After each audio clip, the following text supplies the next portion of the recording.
Yoso Bhagava Arahant Sama Sambuddho Sawakato Yena Bhagavata Dhammo Supatipano Yasa Bhagavato Sawaka Sangho Tamayang Bhagavantang Sadhamang Sasangang Imehi Sakare Hiyatarahang Aropite Hiyapi Pujayama Sadhuno Bante Bhagava Suchira Pariniputopi Pachima Janata Nukampamanasa Ime Sakare Dugata Panakalabhute Patigan Hatu Amhakang Dikharatang Hitaya Sukhaya Alahang Sama Sambuddho Bhagava Buddhang Bhagavantang Abhivademi Suwakato Bhagavata Dhammo Dhammam Namasami Supatipano Bhagavato Sawaka Sangho Sanghang Namami Namo Tassa Bhagavato Arahato Samma Sambuddhassa Namo Tassa Bhagavato Arahato Samma Sambuddhassa Namo Tassa Bhagavato Arahato Samma Sambuddhassa Iti Piso Bhagava Arahang Samma Sambuddho Vicacharana Sampano Sugato Lokavidu Anuttaro Purissa Dhammasarati Sata Deva Manu Sanang Buddho Bhagava Tamahang Bhagavantang Abhipujayami Tamahang Bhagavantang Sirasanamami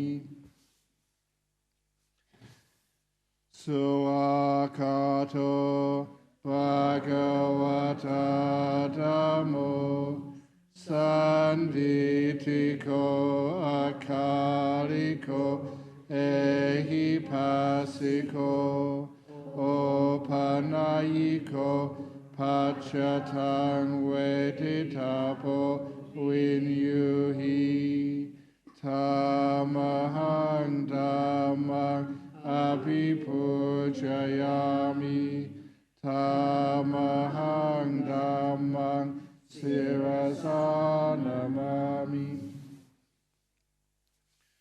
Supatipano Bhagavato Sawaka Sangho Ujjapatipano Bhagavato Sawaka Sangho Yaya Patipano Bhagavato Sāvaka Sangho Samichi Patipanno Bhagavato Sāvaka Sangho Yati Tang Chatari Purisa Yugani Ata Purisa Pugala Esa Bhagavato Sāvaka Sangho Ahuneyo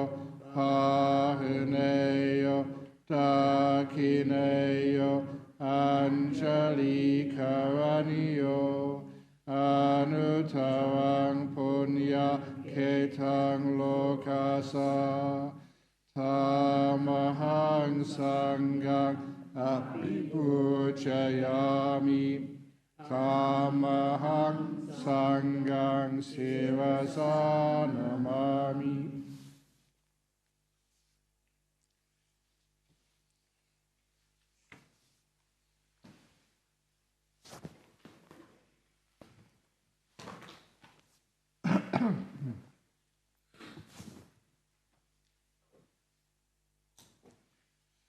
This is what should be done by one who is skilled in goodness and who knows the path of peace. Let them be able and upright, straightforward and gentle in speech, humble and not conceited, contented and easily satisfied, not busy with duties, and frugal in their ways, peaceful and calm, and wise and skillful, not proud and demanding in nature. Let them not do the slightest sin, that the wise would later reprove, wishing in gladness and in safety. May all beings be happy, whatever living beings there may be, whether they are weak or strong, omitting none, the great or the mighty, medium, short or small, the seen and the unseen, those living near and far away, those born and to be born. May all beings be happy. Let none deceive another, or despise any being in any state.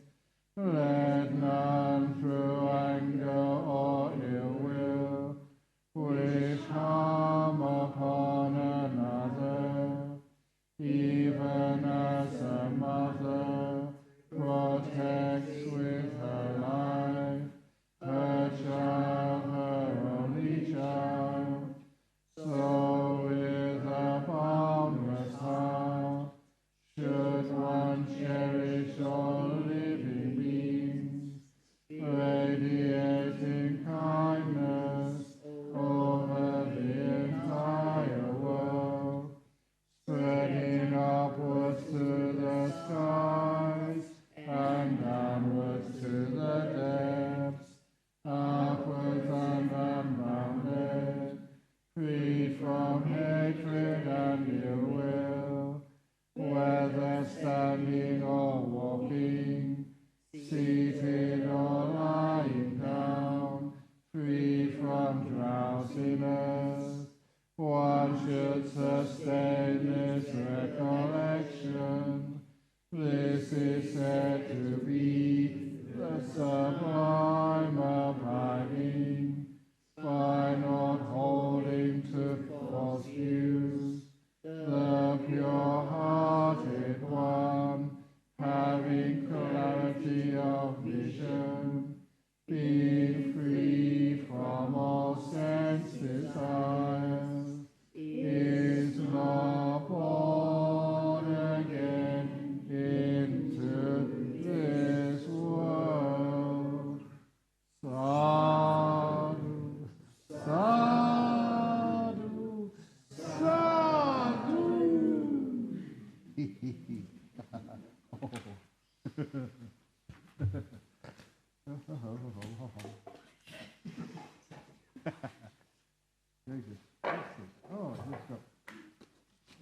to write a note today.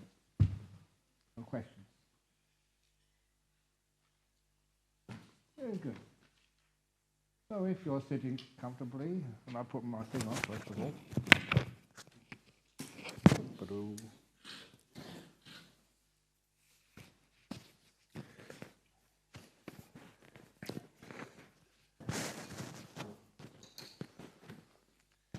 Here it comes. The first question. Dear Ajahn, today I experienced a moment of jealousy. Ooh.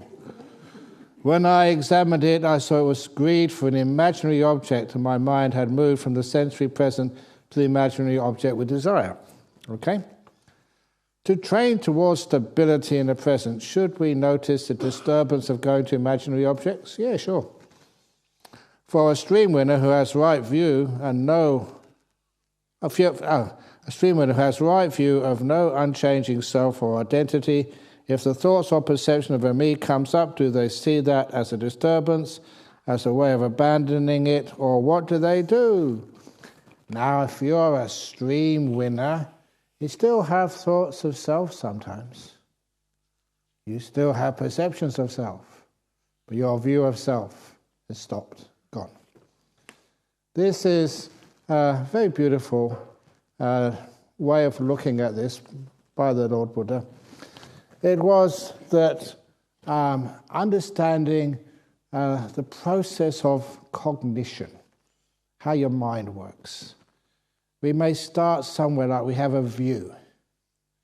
And once you have a view, that will bend your perceptions. There is no such thing as bare perception. Because what happens is your view will stop, limit, deny some perceptions which are too challenging to your point of view. And it will encourage, embellish some perceptions which seem to fit with your point of view. And from your perceptions, that's where you get your thoughts, based on your real experience of life. And from your thoughts, that's where supports your views. And some examples of that. If you think that, the person you fell in love with in life, your partner in life, when you first fall in love with them, you think they're the most wonderful person in the whole world. They're not. Of course they can't be. Everyone else thinks like that when they fall in love. But the love just bends the perceptions. And then you think just how wonderful they are. And all your thoughts just reinforce the view, just how lucky you are to have married them. And then 2 or 3 years later, you look at all their faults and whatever, marry someone like that. They're hopeless, they're terrible. And because you have a view like that, you can see all their faults. Because you see all their faults, you think about their faults, and that just reinforces the view. So, views, perceptions, thoughts. The views, it doesn't matter where you want to start, perceptions. They are the bricks which make the houses of your thoughts. And the thoughts create your views. And it goes around like a vicious cycle. The Buddha called that vipalasa. In Thai, it's vipalat. But that's more like madness, craziness. In the Pali, it's much more refined, vipalasa. The distortions of views, perceptions, and thoughts. And one example of that, which I'd love to give, I haven't given here during this retreat so far, but this was one of the examples which I got from one of my old college friends, who not only became a theoretical physicist under Stephen Hawkins, but he was also the president of the Psychic Research Society in London. We used to literally go hunting ghosts together. And anything which was weird, that's what a scientist is supposed to do. It's supposed to explore and find out the truth of these things. But anyway, in one of the experiments which he did in Imperial College, London, one of his friends, also a top scientist, was going to demonstrate levitation in front of all these other quite well-known professors of science. And, only by invitation only, these great scientists came along for this demonstration of levitation by another scientist. And they had all the equipment all set up there, infrared cameras, ultraviolet detectors, all sorts of stuff. So if it did actually happen, if they could manage to levitate something, it will be recorded for posterity under scientific conditions. If you do it, let's make sure that people can see it and know it afterwards. So the scientist who was doing this experiment came in with a flower pot, carried it in to show that there was no wires attached to it. He put it on the bench, and then he said, "We're now going to levitate this flower pot, turn the cameras on." And then he said, "But I need all of your help to create the right atmosphere." And he said to all these professors in London, all these great scientists, "I want you all to start chanting Om." And because he was one of them, because he was a fellow scientist, they all complied. And all these old, crusty old scientists started chanting Om, Om, Om.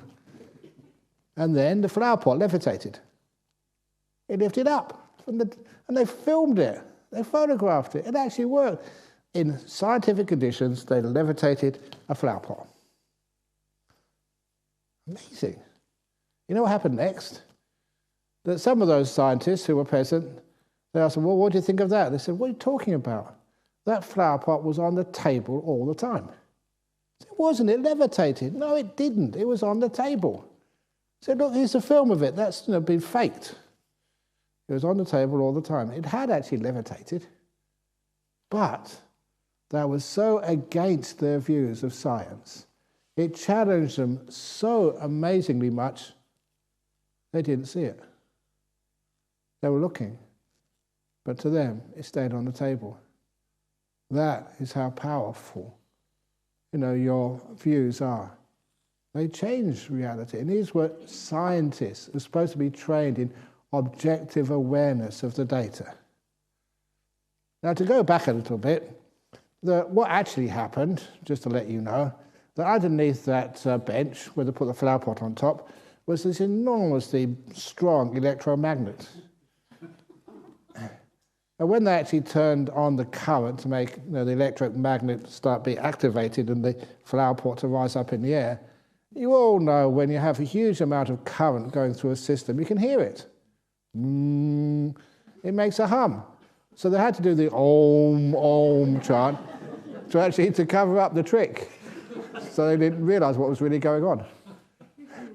But that wasn't the point of the experiment, not to trick people.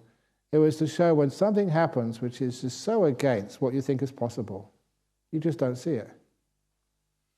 And there's a brilliant experiment which good old Professor Bernard Carr told me about. So this is actually sometimes what happens. Sometimes one doesn't see reality. Stream winner, whatever. Sometimes you bend reality to fit what you want to see, or what's really there. However, how can you trust, what you perceive? Is there such a thing as perceptions which are real, you can actually trust? Because when I had, a long time ago, I sometimes wondered, all these insights and perceptions which I've had, can I trust them? Are they deluded? Are they just made up? Am I seeing what I just want to see? Or seeing what is real? And the answer to that is that if the 5 hindrances are gone, if they're weakened or totally absent, then what bends reality to suit yourself, the wanting, the ill will, and the wanting and the ill will is called like denial. You don't see what is just too hard for you to see, too challenging. No wanting, you don't sort of see what you want to see, you see what's really there. No sloth and torpor, so you're not dull, you're wide awake but not restless, so you can focus. Just like that story of looking at that hillside when it was walking up one morning, stopped and saw so much in that hillside. And no doubt, which the doubt interferes with the collection of data. Is this right? Is this not right? Shush. Let the sort of the information come in. When the 5 hindrances aren't there, then what you see, perceive, you can trust. Shocking as it may be. That's one of the reasons, again, why I have to get those 5 hindrances suppressed to see things which you haven't seen before, which challenge you to the very core. So, to get enlightenment experiences, you do need those 5 hindrances stopped. And that's what the jhanas do. So, that imaginary objects we desire. What are imaginary objects? Just a little bit here, extra for you. When people actually do perceive nimittas, for example, I just don't know why this is the case. I talk to people and they see real nimittas. They are nimittas. But I don't know how many people come and say, oh no, it couldn't have been. Must have been some car, the headlights of a car in the meditation hall. How can that happen? It must have been someone with a flashlight. It must have been something or other. I was just those nimittas you see, nearly 95% of the time they're actually real nimittas. What fascinates me was why is it that people deny them? They say, no, it couldn't have been. No, not me. Maybe some other great meditator can do these, but not me. You can. So when these things come up, trust them. Give yourself the benefit of the doubt. The lights you see in the mind are actually real. They're amazing. What are your thoughts on guided meditations? Are they helpful or do they make the mind lazy? Now, guided meditations are wonderful, especially when you start a meditation practice, because it's similar to when you learn how to drive a car. You need a driving instructor sitting next to you. Otherwise, you'll crash. And it's the same with learning meditation, have guided meditations. It's like you have your driving instructor telling you exactly what to do, and it's much easier for you. But you can't just expect to drive the whole of your life with the driving instructor next to you until you die. There comes a time when you should have learnt enough to be able to do it for yourself. So that's one of the reasons why the guided meditations are great in the very beginning. But afterwards, we want to let you make your mistakes and to learn from those mistakes and grow from those mistakes. The old 70% rule. The 30% where you do it wrong, that is where you get great insights. And more than that is you can always go, sometimes people ask here, can we have a guided meditation in the afternoon or some evening time, or sometime can we have guided meditation here? And some people really like it. Some people really hate it. And the reason they hate it, they don't really hate it, but they're getting some really nice peaceful meditation. They're going really peaceful, almost into nimittas and jhanas. And then the monk says, and now just watch the breath go in. It can be really disturbing. And sometimes in the guided meditation, are you supposed to go fast or slow to get people into guided meditations? So guided meditation is like a one-size-fits-all, and some people really get into it, but other people get held back or they get pushed too fast. So it's very difficult to find a size which is convenient for everybody. So what we encourage here, what I encourage anyway, that most of you have got mobile phones or you've got some device somewhere, you can download the guided meditation apps. And just whenever you want to do a guided meditation, you feel that's what you need right now, get one of your favourite ones, put in your earbuds and listen to it. Even in here, we don't mind because no one else can hear it. But it's very nice in your room or whatever. to do the guided meditation then. You can get the ones which would just suit you for this time and place, instead of me giving more guided meditations. So do they make the mind lazy? No, they can actually give it a big boost, but they can also hold you back. So remember the simile, like having a driving instructor. The driving instructor is at the beginning of your practice of driving a car, but once you pass your test, then you're by yourself. Dear Ajahn Brahm, I think you are too kind and spoiling us. I'm eating and sleeping and showering and eating and sleeping and laughing. What if I die now? Am I going to be a snake in the monastery? Since I eat so much of your food and sleep so much. Thank you so much for building this retreat center and make us feel so spoiled. Of course you don't become a snake. You become a slug.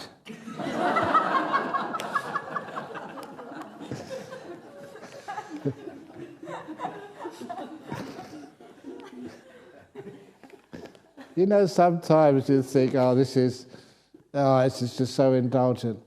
Why? Because people have this conception, I don't know where it comes from, that to get anything in life, you have to struggle. No pain, no gain. Have you heard that saying before? I don't agree with that. No letting go, no nimittas. You've got to relax. There's so many places in our world we're not allowed to relax, that we always have to do something, get somewhere. And that has been so ingrained into most of you. You feel like if you just really relax that you're somehow doing something wrong. The most evil thing you can possibly do is nothing. What's wrong with doing nothing? That's one of the most wonderful... Hey, okay, I'll let you know. It's a Buddhist joke.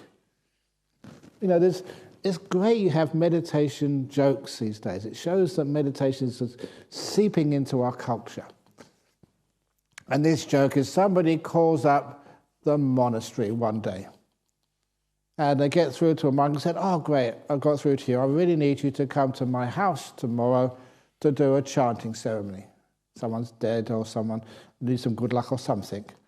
The monk said, sorry, I'm busy today. What are you doing? The monk said, I'm doing nothing. That's what monks are supposed to do. Supposed to, be peaceful, be relaxed, not sort of go around rushing around everywhere. So I'm doing nothing today, said the monk.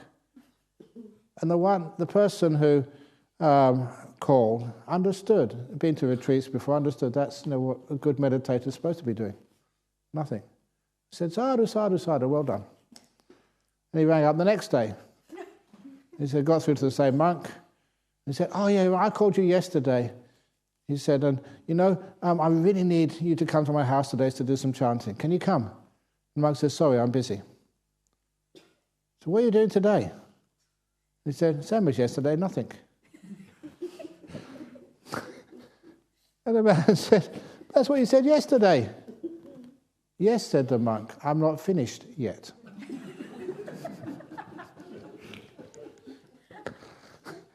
I love that story. So in the priorities of your life, make sure you get nothing out of the way before you start doing things.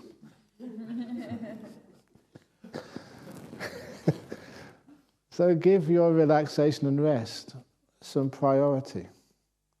The first rock you put into the jar, the big rock, the precious stones. Otherwise you'll never get it in. It's put nothing, top of your priority list to do today. You always find spaces to put other things in. But you have to put the big stuff in first.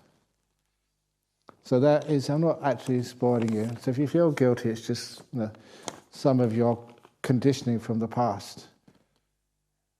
What they say in some of those Christian sayings, the devil makes work for idle hands. Don't just sit there, do something. And what else do they say? All these, the definition of the old Puritan Christianity. The fear that someone, somewhere, is happy. I didn't say that. That was actually written by some philosopher somewhere. Where you've got to really work hard and just sacrifice yourself. There's another way. And you can serve. And it's nice that I teach that way, but you see that just how much service I give. But I just have a wonderful, peaceful time. See how much you can get done when you don't do things. So anyway, this is when we built this retreat center. We had lots of people coming in and just giving some ideas. But I became the control freak, I must confess to that, the spiritual dictator. So I'm raising the funds for this, and this is how we're going to build it. And as many of you know, that I dug my heels in and said, every room has to have an ensuite. So your ensuite, so that was, I could take responsibility for that. How wonderful it is that you can go back to your room at night, you don't have to queue up for a toilet, you don't have to queue up for a shower, you have a little ensuite there, it's comfortable. And just trying to make it so you can walk from wherever you are under cover, if it's raining. It's nice to try and make it as quiet as possible for everybody, but not just too much solitude. So you have 6 people to a cottage. And we try and find out who the snorers are, and we put them all in the same cottage. I better not go there. No, we don't do that. So anyway, and it's when you're here that sometimes you have some retreats, I can't believe that you have to get up at a certain time. And if you don't get up, they send someone there to actually drag you out of bed and bring you to the hall. I mean, that's not Buddhism. That's forcing you. That's like a military camp, like a boot camp. And this is not the military. This is something much better than that, where we trust people. And you have the other thing which I had the ensuite there for, because there were some people here who were really ill. And people sometimes with cancer, elderly people with bad feet. You want to make sure that they have the opportunity to meditate as well, especially the elderly. In some of the retreat centres, no elderly could go to those retreat centres. It's way too tough. So here, young people come in, can meditate in here, young people like me, and elderly, and elderly people and sick people, whoever. And you make it much more open, especially for the elderly and sick. Because in one sense, they need it more than anybody else. The ability to just learn a bit of meditation in a comfortable place. When it's comfortable, it means you have no fear. And you can sleep whenever you want, get up whenever you want. When I went to some of these retreats when I was a young monk, you'd be 9 o'clock, because I wasn't teaching, no giving out of any energy. You started getting very peaceful. And then you carried on meditating and really getting some deep meditation. But I thought, no, I better stop this. I've got to go to bed because I've got to get up at 4 o'clock in the morning. And I miss so much good meditation that way. Now, if it's 9 o'clock, 9:30, 10 o'clock, 10:30, 11 o'clock, if your meditation is really hot, really peaceful, carry on. You don't have to come for the morning meditation. Imagine that was the Buddha under the Bodhi tree, 4 o'clock. I better stop meditating now, I've got to do the chanting. And so sometimes here we trust everybody. You know what this place is for. And you meditate as much as you can, how you can, with kindness, with no fear at all. So, if you come in late, I'm not going to tell you off. And if you miss your breakfast, sometimes I think it's reasonably kind. It's always you can get something in the kitchen, get a banana or something to have some breakfast for yourself if you're a bit late.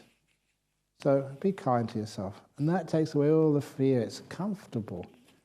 And I don't know, maybe I'm blind. I don't know anybody who abuses that kindness.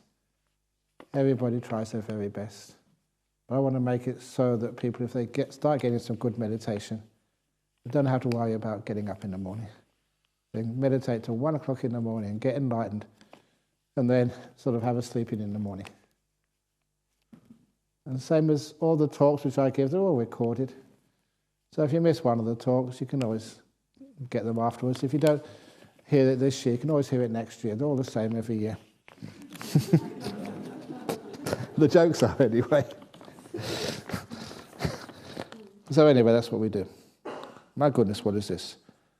Dear Ajahn Brahm, I think I saw a very ugly nimitta this morning. Like this. Black wave, little light, I don't know, cracky. Only lasted a few seconds. I was bored and thus came out of meditation. Please advise what I need to do. Thank you, with metta. What you need to do? How many times have I told you? Nothing. But if you do get bored with meditation, that first of all, you can volunteer to do some more chores in the kitchen. If that doesn't really work, you can do a reflection on boredom. What actually is boredom? What does it feel like? When you're bored, what type of sensation, feeling is it? First of all, sensation in your body. Where do you feel it in your body? Is it in your chest or in your head, or where is it? What does it actually feel like? Is it intense? Does it always remain the same? Does it come and go like waves? Intense boredom, lesser boredom? And does it actually grow in, intense, lesser, but like a tide going up and more extreme? And what does it actually feel like? What does it do to your digestion when you're bored? What does it do to just your other senses when you're bored? Boredom is really interesting. So if you investigate boredom, the boredom's gone.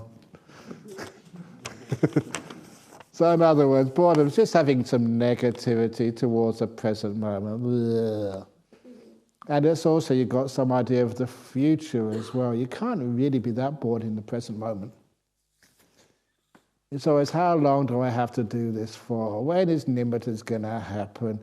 Oh, when is breakfast time? Oh my goodness, it's still 8:30 at night time. You find it's always fed by thoughts about the future. So let go of the future. No perception of what's happening next, just what's happening now. And you find now is really interesting. It's fascinating. This is your life now. What's actually happening? This is where enlightenment lives, in the now. Okay. Yes. This is a story. I heard this from a Middle Eastern gentleman in an airport. Sometimes you go and sit next to someone and talk to people. And this was the story of Old Monks Don't Lie. You know that one? Now be honest, who has not heard Old Monks Don't Lie story? Oh, quite a few, okay. So, and this was actually, it was an Iranian story. It's actually from Rumi, the great poet. But anyway, that part of the world, there was Buddhist monks in there a long time ago, as this story makes very clear, because there was an old monk was wandering around the countryside, and he came across a farmhouse with an old farmer there, his wife and his family, and the farmer was a Buddhist, so gave the monk some alms food. And then he asked the monk, he said, "It's getting very close to the rains retreat. Have you got a place to stay yet?" And the monk said no. And so the farmer went on his knees, put his hand up and said, "Please, can you spend the rains retreat with my family and I?" It's very easy to look after a monk. Just close to here, there's a a little pasture by the river. I can make you a simple hut for the rains retreat. You can stay there, and you please come up and we'll feed you every day. I'm not a rich man, but it doesn't cost that much, one extra mouth to feed. You're an old monk, you don't eat that much, just like me. And all we'll ask is every now and again to teach us something about meditation to my children, to make sure that you give them some good advice and some nice stories so they grow up well. And the monk said, yes, okay. So the monk spent 3 months there. And of course, when it comes to the end of the rains retreat, the monks have to continue their journeys. So after the end of the rains retreat, by this time, the whole family, even the dog, they loved that monk. When the monk came, the dog would wag his tail, the children would run out and ask him for stories or jokes. And they loved the monk. So when he said to them that he's going to have to go tomorrow, the kids started crying. The dog put his tail between his legs and started whining. And even the two, mum and dad, they just started crying. Oh, please don't go, we love you so much. And the monk said, I have to go. But, said the monk, during the 3 months my meditation has been so good, you've looked after me so well, that in my meditation I've discovered there's a great buried treasure hidden much closer than you think. And I want you to have that. And of course they were excited because they worked so hard being a farmer and so uncertain. Just, sometimes the rains would come, sometimes they wouldn't come. And the idea of having a treasure made them really excited because they know that, he was a monk. Oh, monks don't lie. So the monk said, listen to the instructions carefully, follow them, and you'll find that treasure. Yes. Even the dog who was listening picked up his ears. And he said, tomorrow morning, get up early. Stand at the doorway to your poor house. And as the sun begins to rise on the horizon, pick up that bow and arrow you have to scare away the animals. Pick it up and point the bow and arrow in the direction of the rising sun. And as the disk of the sun separates from the horizon, then let the arrow fly, and where the arrow falls, there you'll find the treasure. Simple. And then the monk went. So the following morning, they were up so early. And the farmer, he was waiting at the doorway to the house. And as the sun began to rise, he picked up the bow and arrow, put the arrow in the bow, pulled back the string, was waiting and waiting and waiting. That sun took forever to rise above the horizon. Once it did, he shot the arrow in the direction of the rising sun, and they all ran after it. And the kids, the dog, the wife, and he gave the spade to his wife and said, dig the hole. Very bad karma.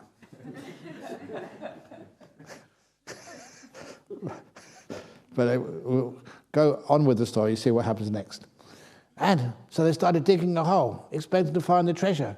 And as they were digging, this man came past. He said, what are you doing? He said, we're digging for treasure. And the fellow said, I don't believe that. He said, I'm a lawyer. This is my land. You can't dig a hole and destroy other people's property. I'm going to sue you. I'm going to take everything from you.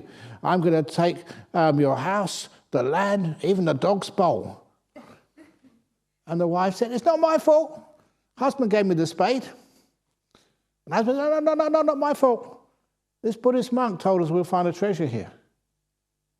And at that, the lawyer said, did you say Buddhist monk? Yeah. And even the lawyer said, wow, old monks don't lie. There must be a treasure here somewhere. We've dug a deep hole and haven't found it. What did the monk say? They told him the instructions from the old monk. And the lawyer said, look at you. You've got no education. You don't know how to shoot a bow and arrow. And the lawyer said, listen, tomorrow I will shoot that arrow from the bow. And we will split up the proceeds. I'm sure we'll find the treasure tomorrow.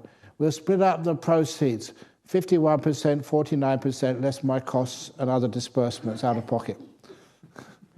Which is apparently what lawyers do. Any lawyers here, by the way? I hope not. I'm safe. And he made him sign the contract. So you're an ex-lawyer. Yeah, it was, yeah, in the past.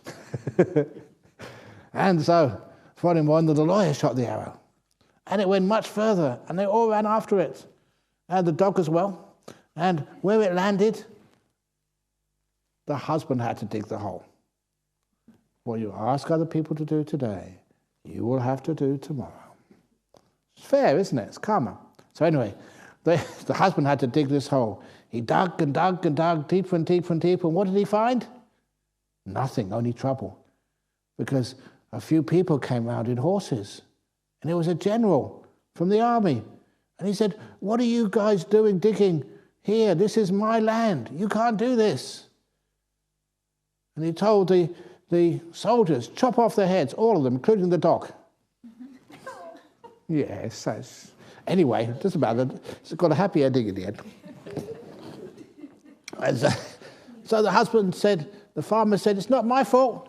The lawyer told us to dig this hole. And the lawyer said, no, it's not anyone's fault. This old monk said we'll find a big treasure. And the general said, did you say monk? Yeah, what type of monk? Buddhist monk, an old Buddhist monk. And the general said, wow, because I'm a Buddhist too. Now, please don't sort of inquire, what is a Buddhist general doing, threatening to cut people's heads off? That just complicates the story. The general said, what did he say? And when the general heard the instructions, he said, it's obviously where you made your mistake. Look, with all respect, you're a farmer, you're a lawyer. To shoot a bow and arrow, you have to be trained in the military arts. Just like me, I'm a general. I know how to shoot bows and arrows much more than you do. He said, tomorrow morning, I will shoot the bow and arrow and we'll split the proceeds 3 ways. No need to sign any contract. So the following morning, the general was there with the lawyer, with the farmer, his wife, the 2 children, and the dog, waiting for the sun to come up. They picked up the bow and arrow, and the general shot that arrow. It went a long way, much further than the other 2, because he was trained his whole life shooting bows and arrows. And they all ran after it, and this time it was the lawyer's job to dig the hole. And panting and sweating, the lawyer dug deeper and deeper. And what did he find? Nothing, only more trouble. Because this time, that arrow fell in the royal garden. And the royal guard arrested the whole lot of them, including the dog, and brought them before the king. And the king said to the general, I expected much better of you. You should have known. Destroying royal property is a capital offense. I'm going to have to execute all of you, including the dog.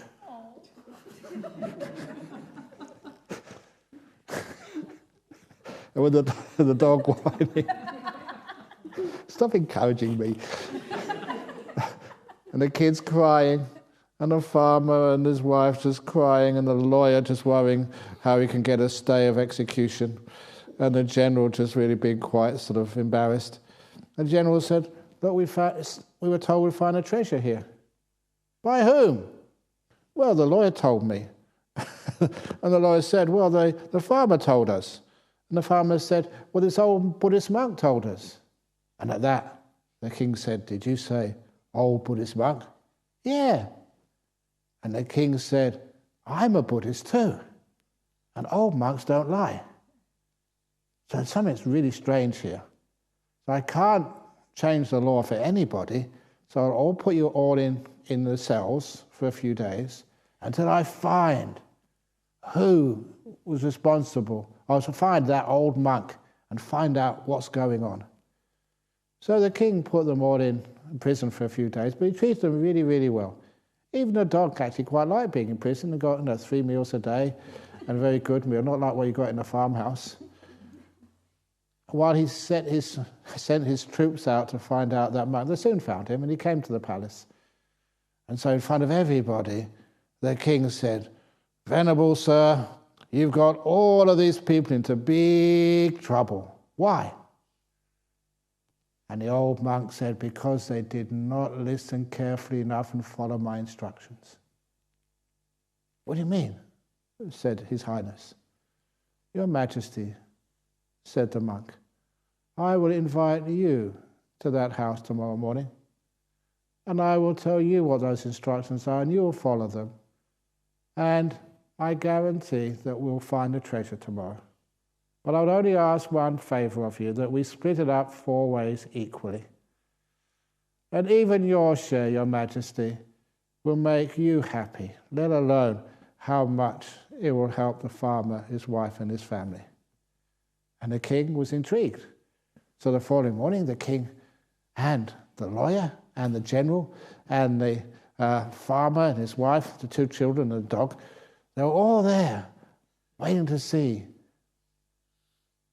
and the monk, what would happen. So the king stood at the doorway of the house. He turned around to the monk, and the monk said, "Correct, Your Majesty." And he picked up the bow and arrow and turned to the monk, "Correct, Your Majesty." As the sun rose, he pointed the bow and arrow in the direction of the rising sun. "Correct, Your Majesty." And just as the disk of the sun was about to separate from the horizon, the king was about to shoot the arrow, and the monk said, "Wrong." That was their mistake. I said, "Let the arrow fly." The king was smart. He was holding the arrow, the bottom of the arrow, between his thumb and forefinger. He separated those 2, and the arrow flew right down between the king's feet. There they dug a small hole and found this huge treasure. And when they split it 4 ways, even the farmer never needed to work again. And the dog had an air-conditioned kennel, 2 stories.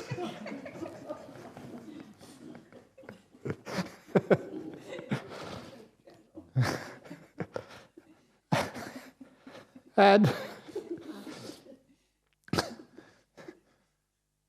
the monk said, "This is a simile. If you shoot the arrow of craving, looking for enlightenment, nimittas, or whatever, and you dig the hole where your arrow of wanting falls, what will you find? You find any nimittas or jhanas there? You find any enlightenment there? No, you only find nothing but trouble. When you let the arrow of craving fly, it goes right down between your feet where you're standing, right here, right now. And right here, right now, you only need to dig a small hole, and there you find immense treasure, nimittas, jhanas, insight, the whole works. That's true. You know why I can say that's true? Because I'm an old monk. And old monks don't lie.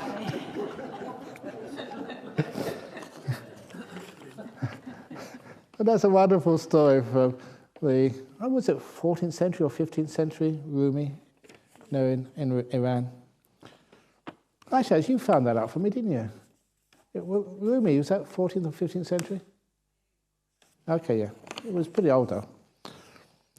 Anyway, during my meditation today, I felt the most vile, hateful, overwhelming anger come up. Hooray! Especially it was the most. I was unwilling to feel it for very long, so I tried to run away and drown it out through distraction, but it still lives in me now. How can I handle these intense emotions more skillfully? Well, if you're English like me, you just go and have a cup of tea.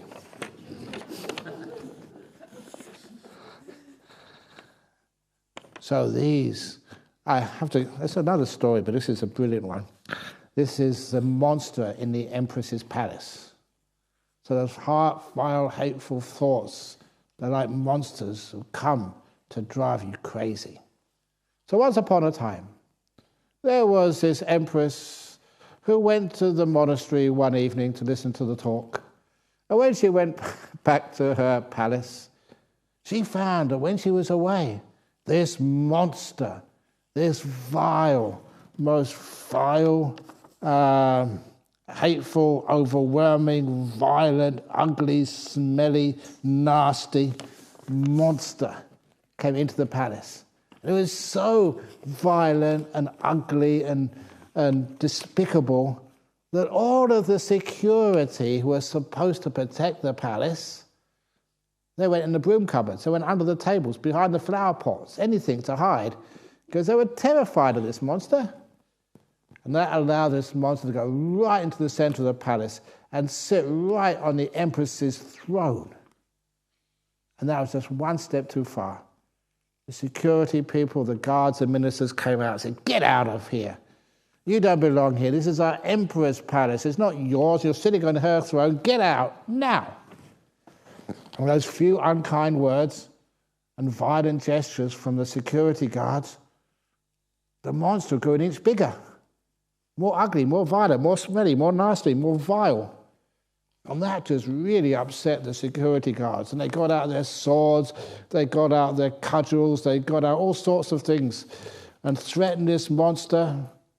But every unkind word, every unkind deed, every unkind reaction in the mind, the monster just grew an inch bigger, more ugly, more smelly, more offensive. And this had been going on for a while. When the empress came back.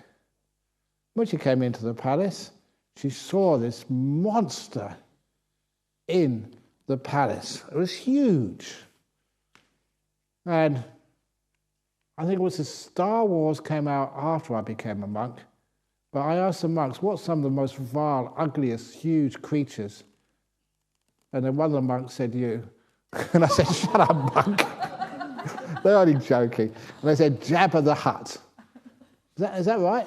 Yes, it's right. Oh, right, okay. Amazing, got good memory. Jabba the Hutt. I've never seen him, don't know what what is he like? He's not like me, is he?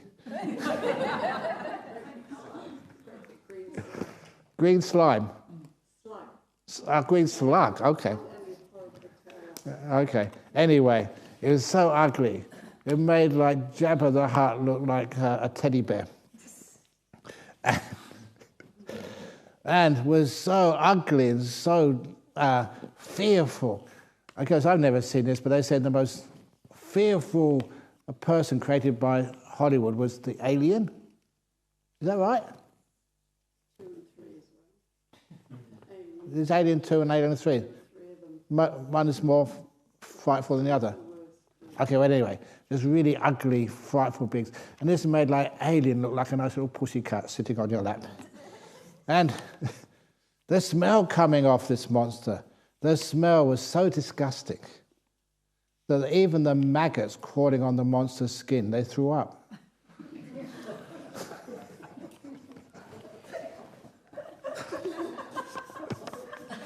She's gone now.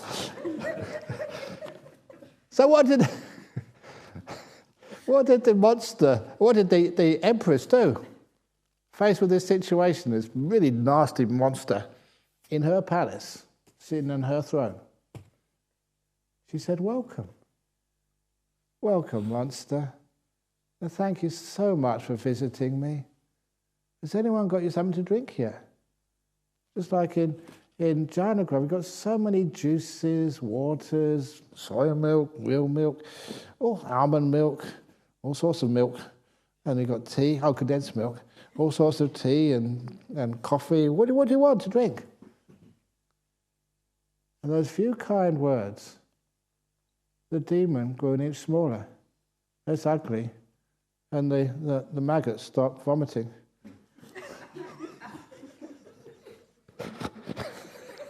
So, all the security and ministers there, they realised their mistakes. So they started being kind to the monster.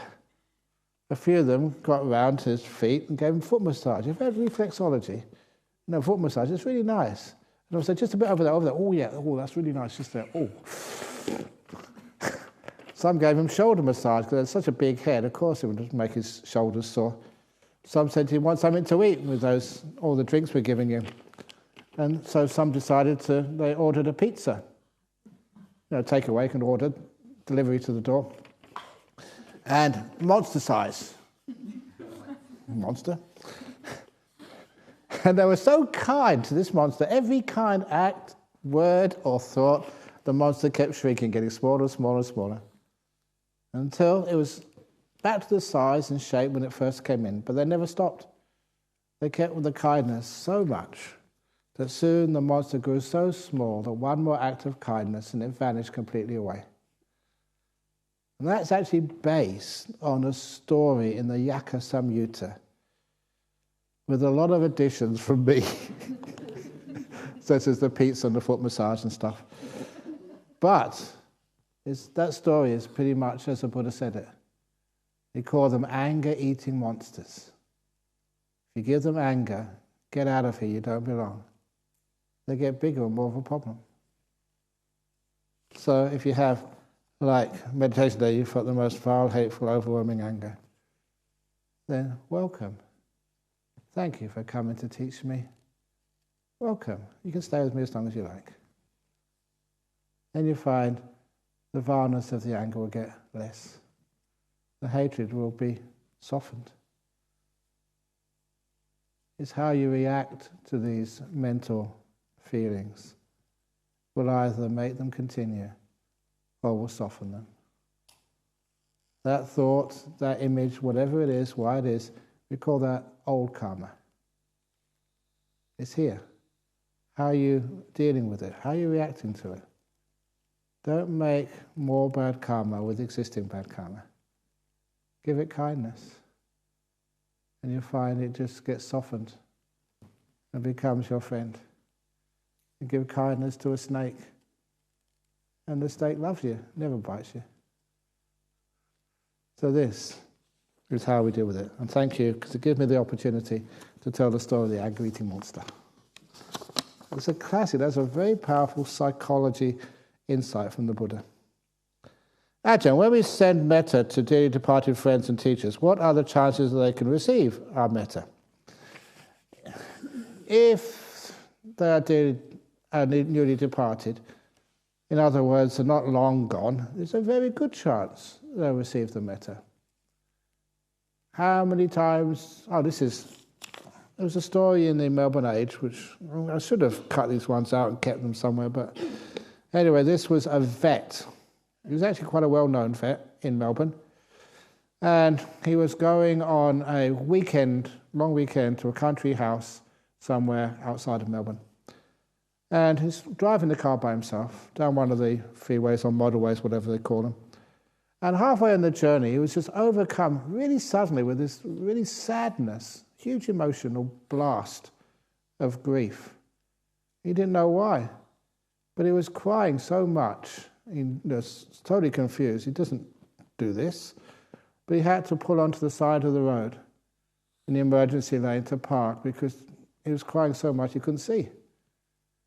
But he was crying and crying and crying. He didn't know why, until he eventually calmed himself down after 10 or 15 minutes.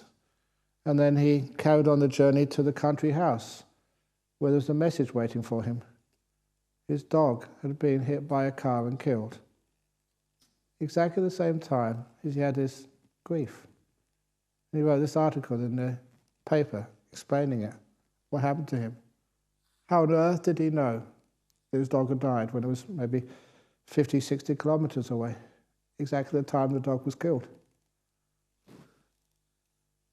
This was your dog. You love the dog loves you. And so when something happens like that, you feel it.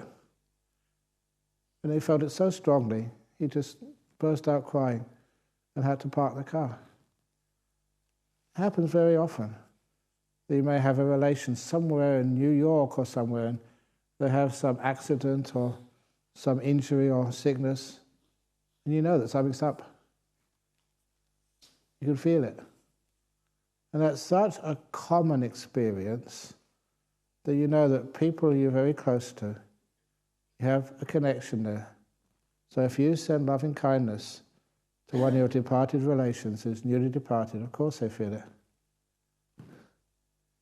The same mechanism happens. But if they've been long gone, then they're sort of either reborn again or in some heaven realm. and having such a good time that for some people it's like sending a donation, $10 donation to Bill Gates. It doesn't register, it's only $10, and he's got 10 billion or whatever, I don't know. So if you send loving kindness and someone is so rich anyway, your mum is in heaven or somewhere, of course, they don't really need it. It's not really registered.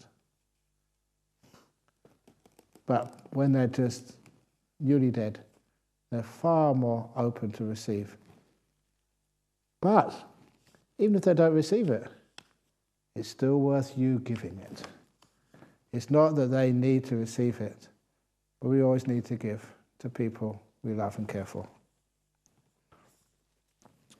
That's why that great story of the Dalai Lama, which is a very old story. I don't know where I got this from, but there was an American journalist who was with the Dalai Lama when he was still in Tibet. So it must have been a long time ago. And the Dalai Lama must have been very young, but was already incredibly wise. And he would travel from village to village, town to town, in the area of Tibet at the time. Chinese hadn't invaded yet. And that the American journalist was watching just how people would line up to give him stuff. And this was a Dalai Lama. He didn't need anything. He lived in the Potala Palace and just had everything he needed. But then this one woman, obviously just really, really poor, wearing rags, was waiting for a long time. When she had her turn, she gave the Dalai Lama a woman's skirt.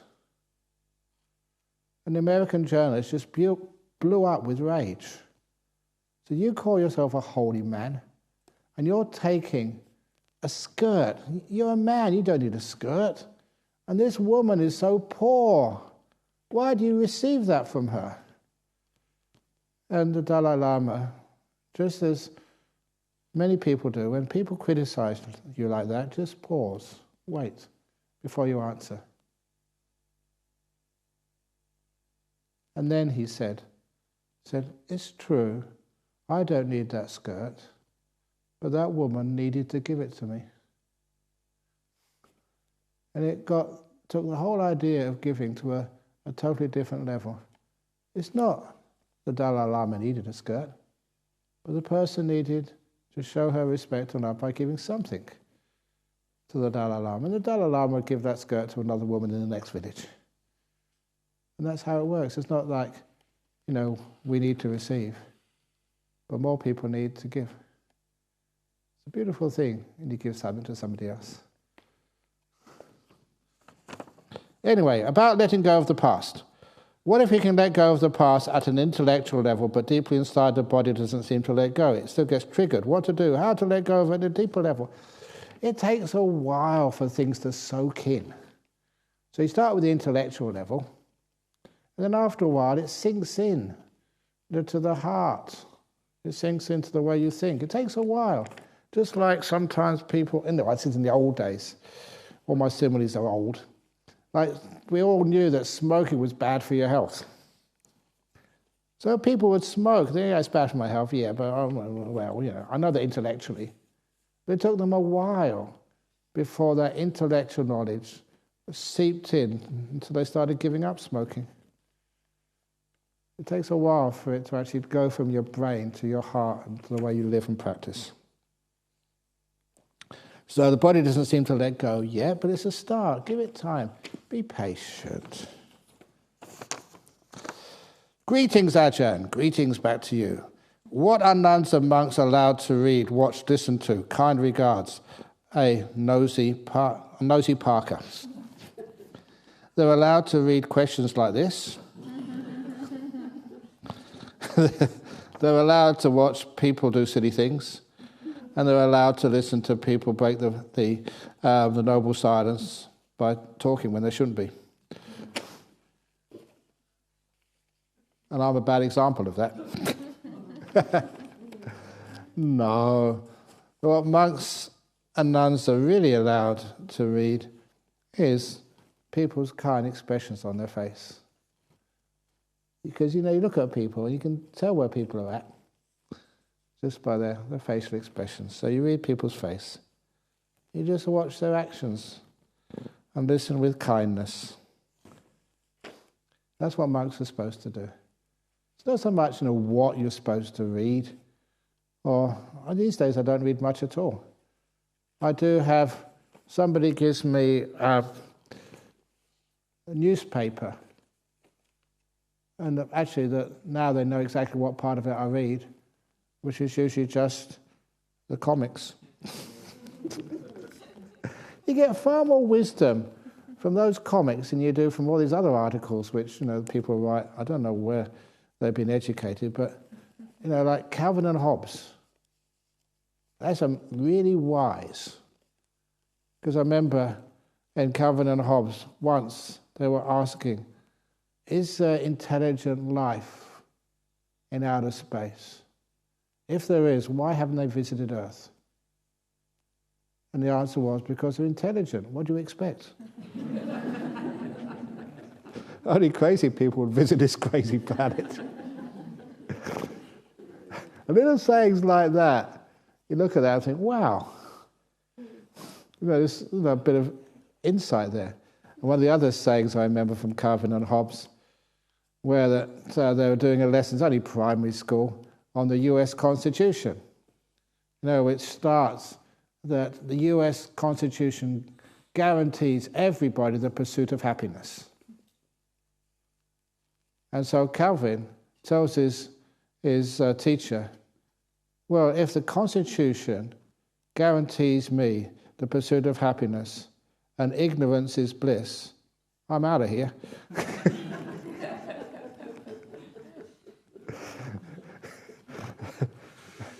And so sometimes looking at things in a different way, they're funny, but also they're meaningful as well. Is it really the pursuit of happiness? So what? Anyway, what they're allowed to read, Calvin and Hobbes. But don't go around getting me new booklets of Calvin and Hobbes. We've got a whole heap of them in there. If any of you go in the library in Jhana, upstairs in the back cupboard, restricted access. It is restricted access. There you find the comics. There's nothing sort of sexy or anything, just comics. Anyway.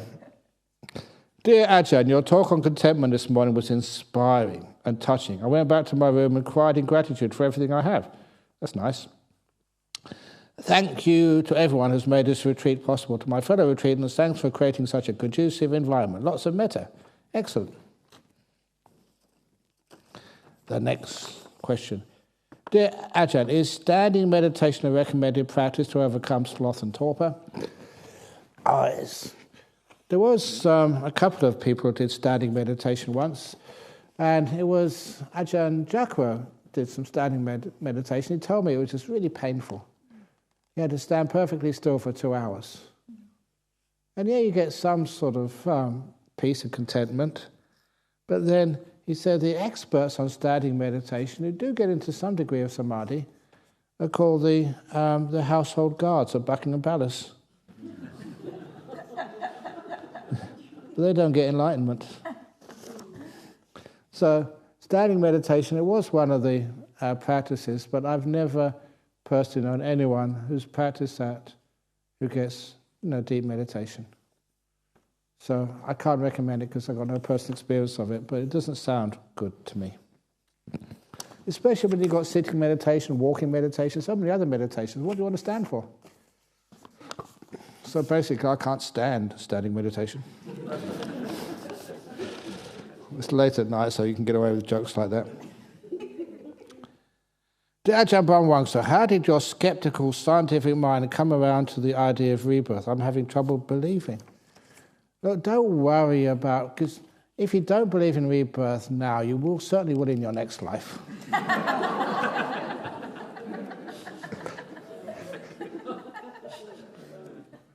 But as a scientist, I was just really surprised that people have a belief that there's no rebirth. Well, how can you justify that? There's no evidence there's no rebirth. In fact, there's a huge amount of evidence that there is. And what is that evidence? First of all, you get evidence of spontaneous memories of previous lives, and that was great research done by Professor Ian Stevenson, who wasn't a Buddhist. But Ian Stevenson, one of our friends, our members, he was a librarian a long time ago. He went over to the United States and found Ian Stevenson, and Ian Stevenson invited him to dinner. We got some of his Ian Stevenson signed works, I think in our monastery library, or is it in the town library? But anyway, we have them somewhere. He signed the works for us. And he was just so disappointed. He was a professor of psychology or psychiatry or whatever, I forget which. But anyway, that he had all of the academic rigor needed to do this last work in his life about people who had spontaneous memories of rebirth. And he filtered out those cases who could have that information from some other source. And instead, he just chose these ones which, in a good side, he said, 10 cases indicative of reincarnation or something. He's a great scientist, but his work wasn't even considered fairly because of its subject matter. Rebirth did not exist, said the scientists. It was science dogma. It can't be true. Just like levitation can't be true, so people just couldn't see it. The evidence is really compelling. And one of the boys, actually one of the men now, in that study, the classical study of Ian Stevenson, I met him once when I gave a talk in reincarnation in the Sri Lankan Buddhist temple in London. I gave a talk in reincarnation, and afterwards they invited me to sort of have a talk to this kid. He was one of the people in the book. And he said it was the worst thing which I ever did, was letting my parents know about my previous life. Why was it a bad thing?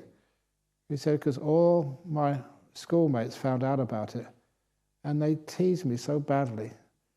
I had a terrible time in school, like harassed at a time when there was no way of complaining about bullying and harassment of a kid in school. They had a terrible time.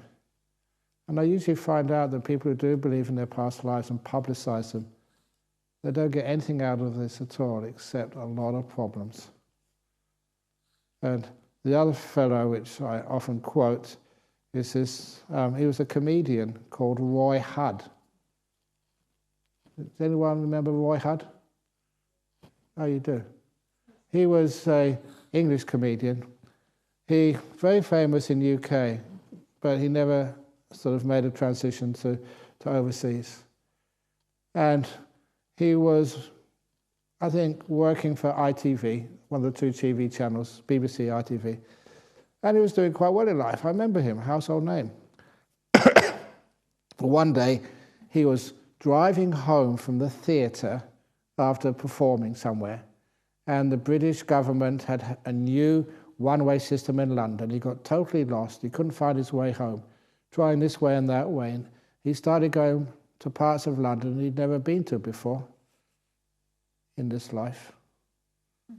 He turned a corner, and he wrote this wonderful article.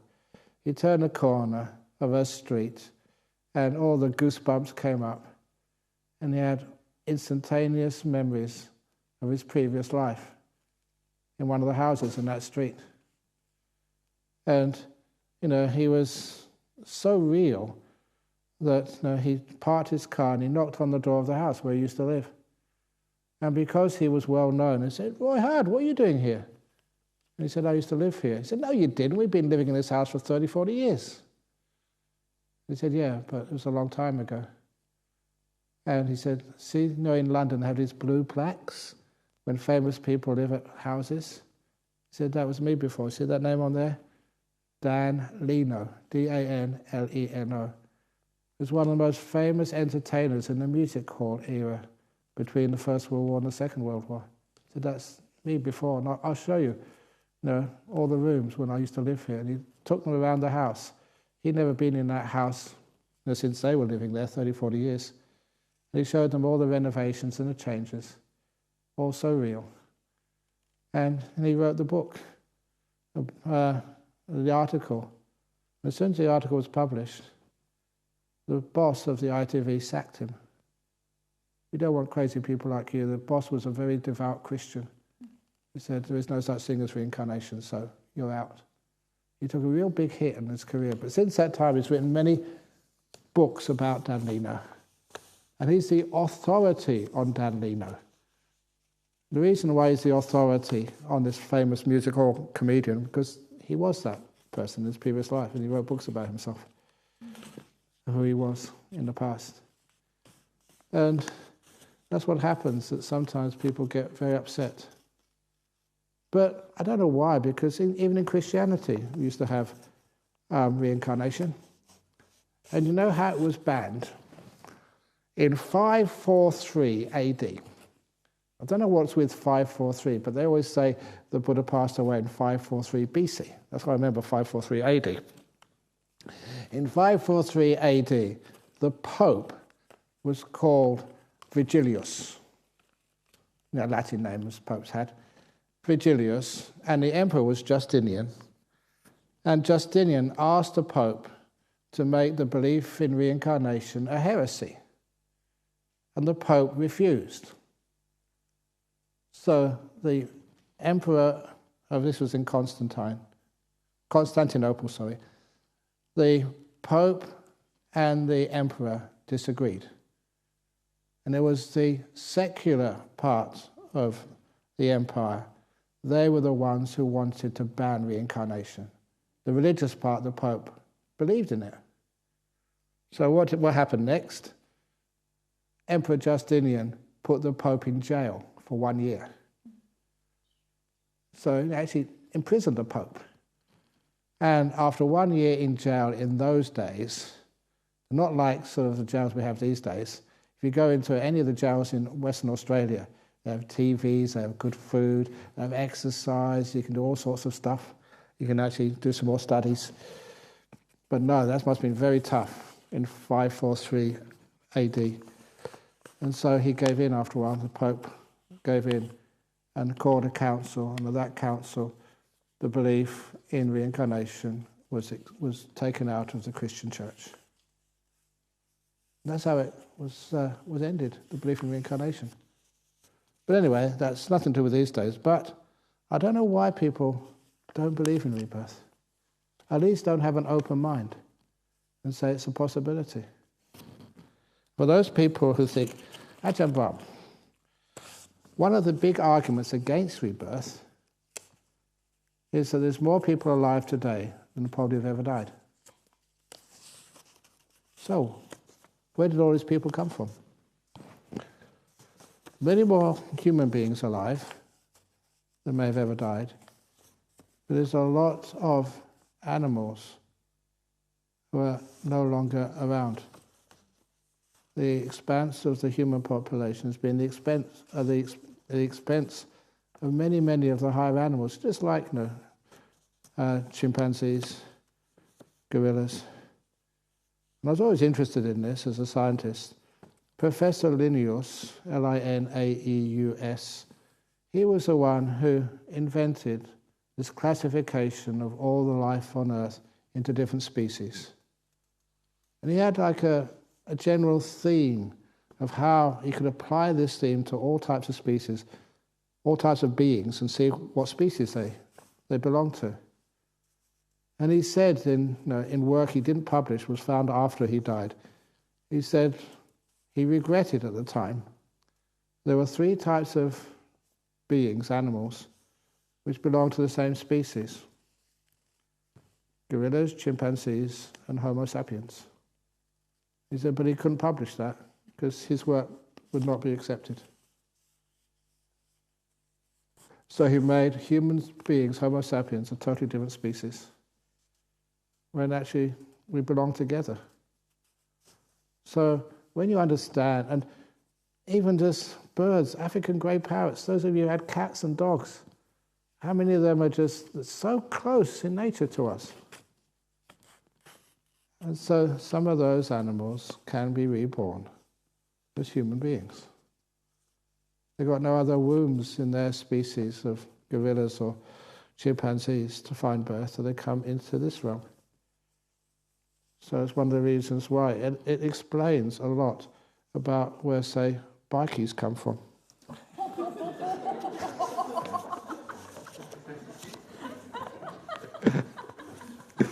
They're gorillas in the past life. Sorry? The fish? Yeah. Dolphins, yeah. Dolphins are really smart. Sorry? I know, anyway, 2 questions before I finish. Do stream winners perfect their virtue before or after stream winning happens? How good do we need to be? Actually, I shouldn't say this, but we don't need to be that good. Because the stream winners, examples of stream winners, and some of them, okay, I think you may know this, you've probably heard it before. There was this one fellow who was a stream winner, Sarakani. You can look him up in the text. Sometimes called Sarakani, Sarakani, sometimes Saranani. The same fellow. And the Buddha said, well, after he passed away, yeah, he was a stream winner. And people, you know what the villagers said on the areas? They said, oh, these days, the standards have gone down. Now anyone can become a stream winner these days. Because Saranani was a known drunkard. He would take alcohol. He's well known for that. He still was a stream winner. Now, I'm not encouraging you to go down to the pub tonight or the bottle shop and get some stuff. But, you know, the faith and the belief was the most important part of being a sort of stream winner. So the virtue will be strong in many areas, but not perfect. And it will be perfected later on. Lastly, can metta meditation alone lead to tranquility and stillness and therefore to jhanas? Yes. Of course it can. But the thing is, to do metta meditation properly, you know, you need this beautiful view that, you know, you're important as well as other people. There's no difference between us. And your loving kindness to all beings. And that loving kindness to all beings, you know, you don't sort of think, well, yes, I know, but, you know, my boss at work, I can't sort of give loving kindness to him because he's really a sort of a psychopath. Or whatever else, you know, all those stupid thoughts you have. You have some right view and the right intentions, you know, your motivations of letting go of kindness and gentleness. That's part of loving kindness, to be kind and gentle and to make life simple for yourself. And if you have loving kindness, all your precepts are so easy. Now, most of the precepts come from loving kindness. Why do you want to kill another living being? Why do you want to steal? If you ever had stuff stolen from you, it causes lots of problems. Why do you want to sort of commit adultery? You know, you've got a partner in life, and it causes immense stress, and you know, your children don't respect you, and you get into trouble with the law and all sorts of stuff. Why do you want to lie? It's so much more joyful just telling the truth. And then, you know, that people trust you. Life is so much easier that way. And alcohol, you know, they say that the man takes a drink, the drink takes a drink, the drink takes a man. So people who take alcohol always think they're in control. But they lose control, so it's not worth it. You know, one of the saddest events in my life in Perth, in the 36, 37 years I've stayed here, I was called to do a funeral for a Buddhist Chinese family. And when I asked why, you know, I just went straight away because I really wanted to serve. Because there was a family from mainland China many years ago. They had one child, a daughter, not a son. And the daughter was really hardworking, very smart, and she managed to get a scholarship to come to Perth to do a degree. And, you know, good on her. She worked really hard against all the odds. She graduated. And because she graduated here in Perth, managed to get permission for her 2 parents, mum and dad, to come and visit. And she was walking with her mum and dad. I think it was through Gosnells. I don't know why Gosnells. You know, on the pavement. And a drunk driver lost control of the car and slammed into her and killed her in front of her mum and dad. And the dreams, the hopes, the sacrifices of the parents were just wiped out right in front of their eyes. And they'd come over for the graduation, and they ended up coming for a funeral, which I did.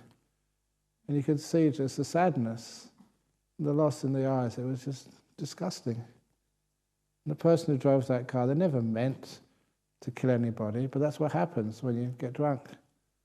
Sometimes you do these terrible things, and it creates so much suffering in people's lives. So it was one of the saddest things which I've seen, to see the look on their parents' eyes. And they couldn't understand any English. Everything had to be translated. But you could actually see the expressions on their faces. It was a great sorrow. That's why, it's worthwhile keeping precepts. It's just kindness. And as you do more and more kindness, you find that you don't need to have that much kindness. It's not just creates a lot of energy inside of you. And of course, the mindfulness is so kind, it's very strong mind, it's easy to be aware. And of course, the stillness. It does lead to deep meditations. And when you actually do that, it's much easier to get into jhanas and great nimittas when you have lots of kindness. I've got to be careful. I'm not supposed to tell about my experiences, but I think I can get away with this one. That where we used to do retreats in Penguin Road in Safety Bay, a long time ago. And I was giving a weekend retreat, Friday night, Saturday and Sunday. And when it came to the Friday night talk, I was really tired. I was building. So, working, labouring most of the day, and I had to give a talk in the evening. And what can I talk about this evening? And so I decided to talk about just combining loving kindness with breath meditation. Now with your breath, look at your breath. Your breath has served you all your life. It's never let you down. And look at your breath and give it lots of kindness. Thank you, breath. And so giving loving kindness to my breath, and I just really got really high on that. And I got so high when I was meditating. I went to bed at night, but I woke up in the middle of the night with incredible nimitta coming up. And I had a wonderful time there, just that retreat, and just because of adding loving kindness to the breath. Beautiful breath.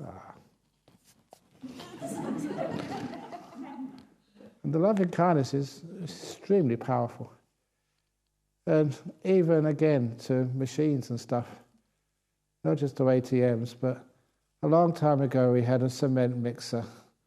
And I sort of chose that mixer with Ajahn Brahms and the treasurer's permission, went to buy it in Welshpool. And it was basically my cement mixer. Because I did so much bricklaying and concrete work with that cement mixer. It lasted for so many years. And sometimes, you had to pull the starter cord. And so often, other monks, they couldn't get it to work. Even Ajahn Jacko would pull it and it wouldn't sort of fire. And I'd come along, I'd just literally just stroke it. There you go. We need your help again. I talked to it and pull it first time. It would work. Loving kindness is immense. Or that other time, Anusha's. Where's Anusha gone? She was here a minute ago. Okay, anyway. Is she there? Right? Okay. Oh no. But anyway, she would confirm this story. It wasn't actually her, but she was running the Kalyana Mitta group, the youth group. And I would just go around the corner to do some chanting at somebody's house. And they'd finished their group. They were going to the beach to do something or other, young people do. But they couldn't open the boot of their car. It was stuck. And they were all trying to open it. No one could get it open. And I just walked down the road towards them. And they said, Ajahn Brahm, he's got all these powers. He should be able to open this.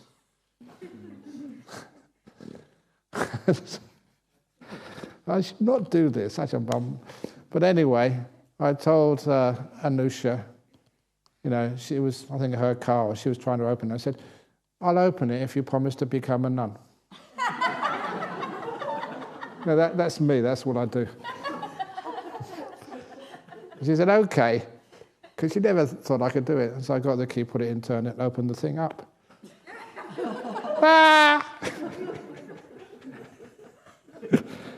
And how did I do that? Just give it kindness. Really lots of loving kindness and opens up, easy.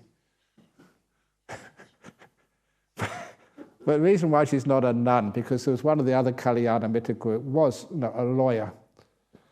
And she said, yes, she said she'd become a nun, but she never said when.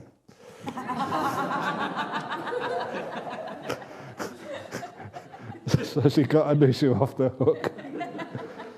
But that was great fun when you can help out just with some kindness. And with machines even, give it kindness, and it's amazing just how they work when they're not supposed to work.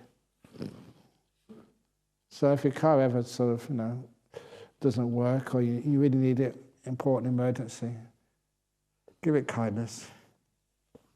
Okay, car, something's wrong with you, I'm not sure what. We'll fix it up later, but I really need to get to the monastery. Honestly, it's amazing how many times that works. Okie dokie, there we go, that's all the questions for tonight. A bit of fun and games as well. So hopefully you enjoyed tonight. Sorry? Very good, okay, very good. Sadhu, sadhu, sadhu. Okay, I wish you all a pleasant night. But you don't have to, I don't want to control you. Have a happy night if you wish.